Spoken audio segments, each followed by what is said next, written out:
આજે આપણે ફ્રેન્ડ ચૂલા ઉપર આડવો બનાવવાના છીએ, તો એના માટે આપણે લોટને દળાવીને પહેલેથી રાખી દઈએ છીએ. તો લઈ લીધો છે અને આપણે એની અંદર હવે તેલ એડ કરી દીધું છે, મેથી એડ કરી દીધી છે અને છાશ અને પાણી અંદર એડ કરીને આપણે આથો આવવા માટે રાખી દીધું છે. પછી આપણે આથો આવી ગયો છે, પછી અજમો નાખ્યો છે, મીઠું અંદર એડ કર્યું છે, થોડી ખાંડ એડ કરી છે, પછી આપણે હળદર એડ કરી છે, ધાણા જીરું પાવડર એડ કર્યું છે, પછી આપણે સ્વાદ પ્રમાણે મીઠું કરવાનું છે એડ, અને આદુ મરચાં અને લસણની પેસ્ટ એડ કરી દીધી છે, કોથમીરને ધોઈને અંદર એડ કરી દીધા છે, બધું બરાબર મિક્સ કરી દીધું છે.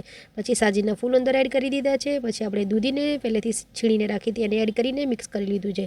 પછી તેલ એડ કર્યું છે. પછી આપણે એની અંદર થોડી જીરું એડ કરવાનું છે, રાઈ એડ કરવાની છે, અને તજ, લવિંગ અને સૂકા મરચાં અને મીઠો લીમડો એડ કરીને આપણે ખીરું અંદર એડ કરી દેવાનું છે અને બરાબર મિક્સ કરી લેવાનું છે. બરાબર મિક્સ થઈ જાય પછી ઉપર આપણે તલ ભભરાઈ દેવાના છે. પછી આપણે ચૂલાને સળગાવી દઈશું. નીચે આપણે થોડીક જ આગ આપવાની છે, ઉપર થોડી વધુ રાખવાની છે. ઉપર આવી રીતે તમારે કાટલો મૂકીને એને 1 કલાક માટે થવા દેવાનું છે.